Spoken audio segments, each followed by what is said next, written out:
for a point located on the axis of the dipole আমি এটা বিদ্যুৎ দ্বিমেৰুৰ অক্ষ যেটো ডটেদি দিয়া আছে এই অক্ষত থকা এটা বিন্দু পইণ্ট পি এই পইণ্ট পি কিমান বিদ্যুৎ ক্ষেত্ৰ প্ৰাবল্য অনুভৱ কৰিব হেতু আমি হিসাব কৰিবলৈ আমি ক্যালকুলেট কৰিবলৈ চেষ্টা কৰিম ধৰি ললো যে a আৰু b ৰ মাজত দূৰত্ব আছে 2a আৰু o হল ইহঁতৰ মধ্যবিন্দু তেতিয়া হলে AO আৰু OB AA হ'ব আৰু এনেকুৱা ধৰি ললো যে যেটো p বিন্দু আছে এই p বিন্দুটো দ্বিমেৰুটোৰ কেন্দ্ৰৰ পৰা r দূৰত্বত আছে যদি তেনেকুৱা হয় তেতিয়া আমি ধৰিব পাৰিম যে যেটো a থকা -q আধান হেতু p বিন্দুৰ পৰা কিমান দূৰত থাকিব ইয়াৰ পৰা ইয়ালৈকে r হল আৰু ইমানখিনি হল a তাৰ মানে মুঠ r + a দূৰত্বত থাকিব -q p বিন্দুৰ পৰা ঠিক একেই ধৰণে এই দূৰত্বটো হল OP ইমানখিনি OP যেটো r হল তাৰ পৰা বিয়োগ কৰিব লাগিব OB তাৰ মানে a তাৰ মানে এই যেটো নিৰ্দিষ্ট দূৰত্বটো আছে হেতু হল r - a তাৰ মানে এই যেটো পজিটিভ চাৰ্জ + q হিয়াৰ ই b ৰ পৰা r - a দূৰত অৱস্থিত আছে আৰু যেটো -q এই আধানটো p ৰ পৰা r + a দূৰত অৱস্থিত আছে তো তেনেকৈ কৰি আমি অধ্যৰোপণ নীতিটো ইয়াতে ব্যৱহাৰ কৰিম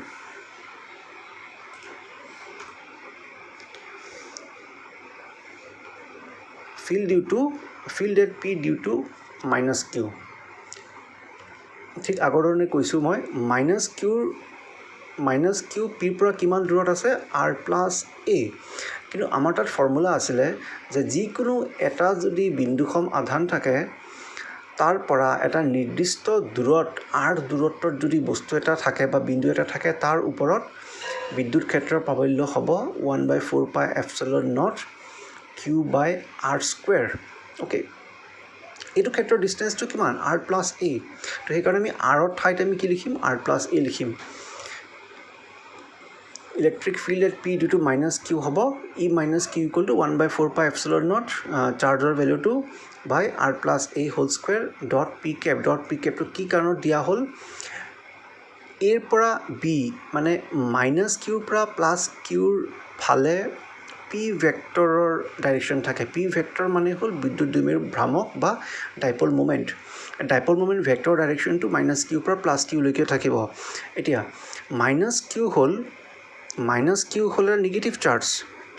p বিন্দুত অনুভৱ কৰা বিদ্যুৎ ক্ষেত্ৰৰ প্ৰাবল্যৰ দিক থাকিব তাৰ ফালে যেটো ইলেক্ট্ৰিক ফিল্ড পাব p এ নিগেটিভ চাৰ্জৰ কাৰণে তাৰ ডাইৰেকশনটো থাকিব তাৰ দিশত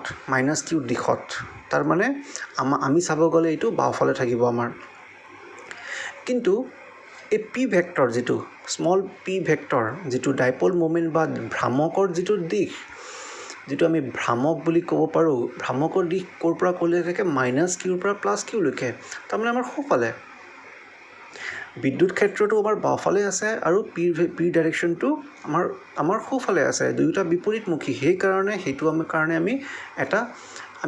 আমি এটা মাইনাস এটা পাই গৈছো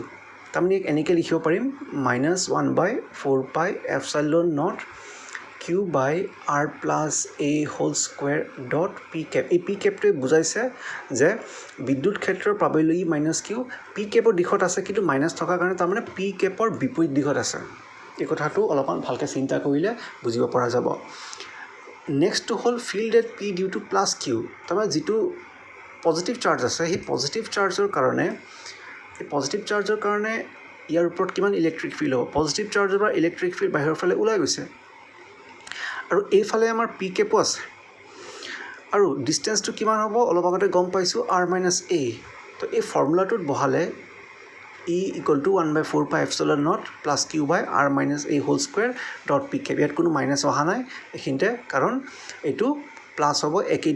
ডাইৰেকশনত থাকিব ইলেক্ট্ৰিক ফিল্ড আৰু ডাইপল মোমেন্ট ভেক্টৰ তো এই দুটা ইকুৱেশ্যন আমি পালো এই দুটা ইকুৱেশ্যন পৃথকে কি হ'ব এটা নিগেটিভ চাৰ্জৰ কাৰণে p বিন্দুৱে কিমান ইলেক্ট্ৰিক ফিল্ড পাব এটা পজিটিভ চাৰ্জৰ কাৰণে p বিন্দুৱে কিমান ইলেক্ট্ৰিক ফিল্ড পাব এতিয়া আমি এটা সুপাৰপজিশন প্ৰিন্সিপাল বা যেটো অধ্যৰোপণ নীতি আছিল যে e = e1 + e2 + ... en লৈকে হেতু যেটো ভেক্টৰ বিলাক যোগ হৈ যায় সেই নীতিটোৱে আমি ইয়াতে ব্যৱহাৰ কৰিছোঁ ইয়াত যিটো আমাৰ দুটা আছে বাকীখিনি আমাৰ বাদ যাব সেইকাৰণে electric field on the axis বা অক্ষ দিশত হ'ব এই যিটো ইলেক্ট্ৰিক ফিল্ড আৰু এইটো ইলেক্ট্ৰিক ফিল্ড দুটাৰ প্লাছ কৰি তাৰমানে এই ভেলুটো আৰু এই ভেলুটো আমি প্লাছ কৰিব গৈ আছোঁ আমি ইয়াতে প্লাছ কৰিব গৈ আছোঁ প্লাছ কৰি গৈ কি হ'ব যে এটা আমি কিছুমান কমন ল'ব পাৰিম 1/4πε দুয়োটাতে আছে কিউটো দুয়োটাতে আছে আৰু ভিতৰত থাকি গ'ল এইখিনি বস্তু এই দুটাক আমি অলপমান কেলকুলেশ্যনটো কৰাৰ পিছত আমি শেষত এনেকুৱা এটা টাইপত আহিছোঁ আৰু তাৰপিছত দেখা পাইছোঁ যে এইটো আৰু এইটো তাৰমানে এই যিটো এক্সপ্ৰেশ্যনটো আছে ইয়াক ব্ৰেক কৰিলে আমি 4RA পাম সেইটো তোমালোকে ছাইডত কৰি চাব পাৰা সেইটো আমি ইমান ডিটেইলছত গৈ সময়টো নষ্ট নকৰোঁ আৰু এইটো A - B × A + B A - B × A + B দুটাৰ কিন্তু যিহেতু স্কুৱেৰ আছে স্কুৱেৰটো আমি একেবাৰতে বাহিৰত লিখি দিছোঁ বাকীখিনি এজ ইট ইজ থাকিলে ইকুৱেল টু 1/4πε0 ইয়াতে লিখিছোঁ 4RA লগত আমি কিউ মাল্টিপ্লাই কৰিছোঁ এইটো আৰু থাকিলে R² -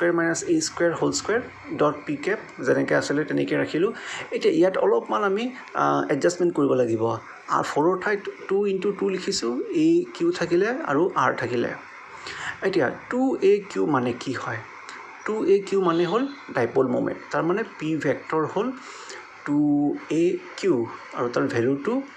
এনেকৈ লিখিম 2AQ চ' 2AQ × R² - A² চ' শেষত কি থাকিব 2AQৰ জেগাত আমি পি লিখিছোঁ এই 2টো থাকিলে নিজৰ জেগাত আৰটো নিজৰ জেগাত থাকিলে so' this is the electric field so' electric ফিল্ডৰ ভেলুটো কিমান পালোঁ বিদ্যুৎ ক্ষেত্ৰৰ প্ৰাবল্যটো আমি পালোঁ 1/4πε0 2PR/R² - A² dot P Cape বস্তুটো হয় কি আচলতে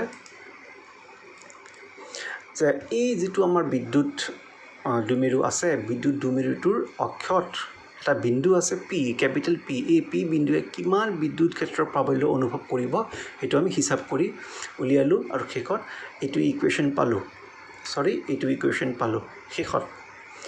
এতিয়া ইয়াতে আমাৰ এই ইকুৱেশ্যনটো অলপমান জটিল যেন লাগিছে অলপমান আমি সহজ কৰিবলৈ চেষ্টা কৰিম আৰু সহজ কৰিবলৈ চেষ্টা কৰিম আমি ধৰি ল'ম যে যদি আৰৰ মানটো এই তুলনাত বহুত বেছি থাকে তাৰমানে যদি এই এৰ তুলনাত পি বিন্দুটো বহুত দূৰত আছে তাৰমানে যদি আৰ ধৰি ল'লোঁ 100 চেণ্টিমিটাৰ মানে 1 মিটাৰ আৰু এৰ ধৰি ল'লোঁ 1 মিলিমিটাৰ তেতিয়াহ'লে 1 চেণ্টিমিটাৰৰ তুলনাত 1 মিলিমিটাৰ একোৱেই নহয় তেনে ক্ষেত্ৰত কি হ'ব তেনে ক্ষেত্ৰত আমি এই যিটো ইকুৱেশ্যন আছে এই ইকুৱেশ্যনত এৰ মানটো 0 বুলি ধৰিব পাৰিম তাৰমানে 100 চেণ্টিমিটাৰৰ তুলনাত আমি 1 মিলিমিটাৰটোক 0 বুলি ধৰোঁ বা নধৰোঁ কথাটো একেটাই থাকিব 0 বুলি ধৰিলে আমাৰ কেলকুলেশ্যনটো বহুত ইজি হৈ যাব নধৰিলে আমাৰ কেলকুলেশ্যনটো সেই টানেই হৈ থাকিব চ' এই ঠাইত আমি 0 বহাইছোঁ স্পেচিয়েল কেছতে হয় এইটো চ' 0 বহোৱাৰ কাৰণে কি হ'ব R² থাকিলে তাৰমানে R পাৱাৰত 4 থাকিব ওপৰত এটা R অলৰেডি আছেই চ' এটা ওপৰত R আছে তলত R² হ'ব তাৰমানে এই 2 আৰু এইটো 2 আৰু কি হৈ যাব R³ হৈ যাব এটা R কটাৰ পিছত so' E vector equal to 1/4πε0 2p/R³ dot P cap so' at axial point তাৰমানে যিটো অক্ষত থকা বিন্দুত বিদ্যুৎ ক্ষেত্ৰৰ প্ৰাবল্য থাকিব 1/4πε0 2p/R³ dot P Cape okay এতিয়া ইয়াতে এটা প্ৰশ্ন এটা সৰুকৈ দিয়া আছে field in same direction as that of dipole moment ৱাই তাৰমানে যিটো বিদ্যুৎ ক্ষেত্ৰটো পালোঁ ইয়াৰ দিশটো দুমেৰু ভ্ৰামকৰ একে দিশত কেনেকৈ ক'ব পাৰিম বিকজ আমি ই ভেক্টৰ পাইছোঁ কিবা এটা ভেলু আছে এই পাৰ্টটো এই গোটেইখিনি ভেলু স্কেলাৰ লগতে আছে পি কেপ তাৰমানে এইটো এটা কনষ্টেণ্ট হ'ব ধৰিলোঁ 20 পালোঁ চ' ই এক্স ইকুৱেল টু 20 × পি তাৰমানে এইটো এটা ভেক্টৰ আৰু এইটো এটা ভেক্টৰ এইটোৰ তুলনাত এই ভেলুটো যেনেকৈ থাকক কিন্তু কোনো প্লাছ মাইনাছ ইয়াত কোনো মাইনাছ নাই মাইনাছ নথকাৰ কাৰণে ইয়াৰ আগত প্লাছ আছে বুলি আমি ধৰি ল'ব পাৰিম তাৰমানে বুজাব যে এই বিদ্যুৎ ক্ষেত্ৰ আৰু দুমেৰু ভ্ৰামকৰ দিশ একেই আৰু ছবিত চাই যদি আমি ক'বলৈ বিচাৰিম এতিয়া অলপমান মই ক্লিয়াৰ কৰি লওঁ যে পি বিন্দুত দুয়োটাৰ কাৰণে বিদ্যুৎ ক্ষেত্ৰ যিটো আমি শেষত পাই আছোঁ সেইটো দিশটো এইফালে থাকিব আৰু পি যিটো ভেক্টৰ যিটো আমাৰ ডাইপল মোমেণ্টৰ ভেক্টৰ সেইটো দিশটো এইফালে দুয়োটা একে দিশতে আছে বুলি এই প্ৰশ্নটোৰ উত্তৰটো আমি ক'ব পাৰিম